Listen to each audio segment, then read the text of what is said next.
Hello, I'm going to teach you guys about sets today.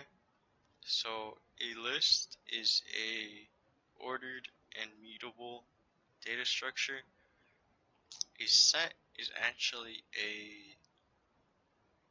mutable yet unordered data structure.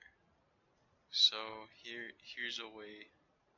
So I'm going to show you guys how to make one right here. So here, as you can see, I have a list, and within that list, I have 1, 2, 3 integers, and then I have a string, and that's the string is a number 4.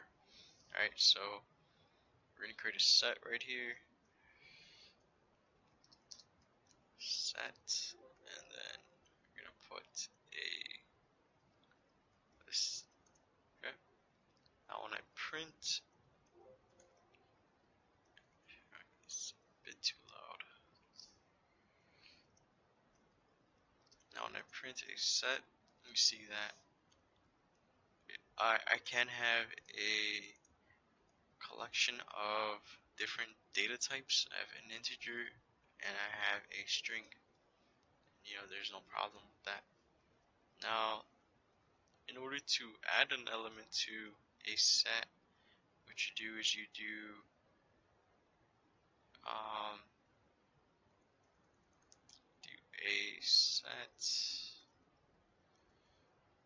add, and then here you would add an element. Here I'm gonna add a string a float 5.0. Now when I print a set, see what happens. Notice that 5.0 comes before the string.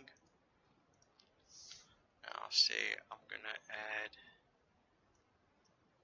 2.1, right? A set dot.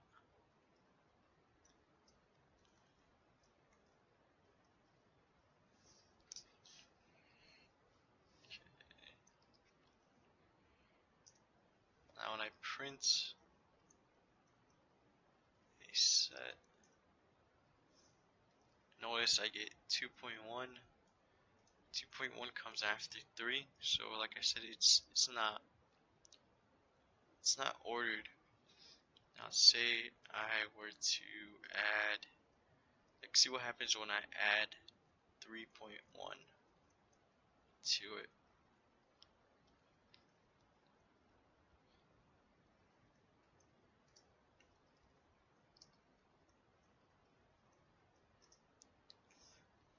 3.1 comes after 5.0.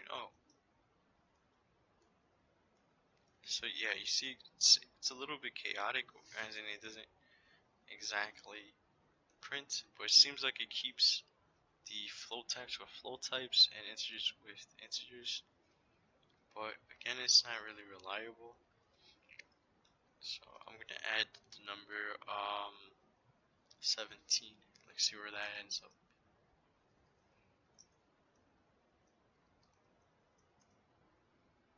See, it ends up all the way over here. Or what if I were to add number 4 as an integer?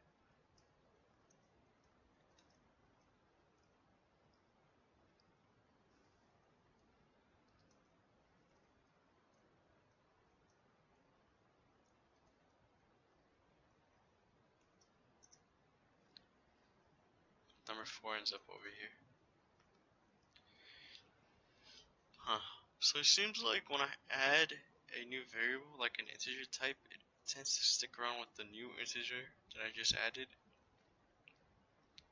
So by this logic, I'm assuming that if I were to add another float type, it would end up over here. So let's see. A set. Let's do 5.1. Oh, no.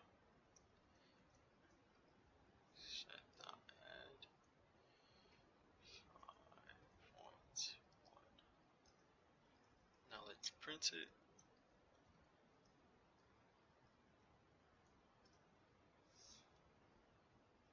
No, it's not.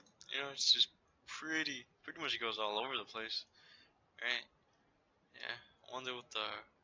I'd have to look at the actual like function class, the function method of this to see like if there is a way to kind of guess where the the next element is going to be added towards.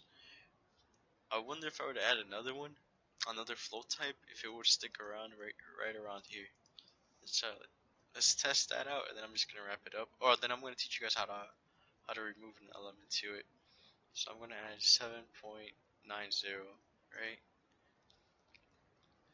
Let's see where that goes.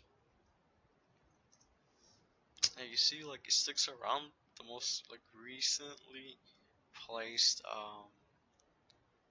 element. If it's the same data type, it's pretty interesting.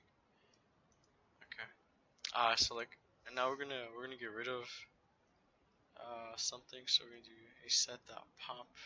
That's how it goes. And then you took out one, so it takes something. I think it picks something random and just takes it off. No, it doesn't. It starts from the beginning of the list, and it pops it just like a I guess like a first in first out type thing. It's pretty cool.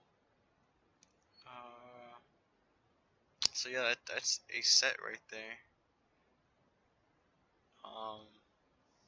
I've heard you a set dot pop. Put that one. No, you can't do that. Okay, yeah. If you have any comments, I say just play around with this for a bit, you know. But if you have any comments or concerns, just leave them in the comment section, and then we can try to figure it out ourselves.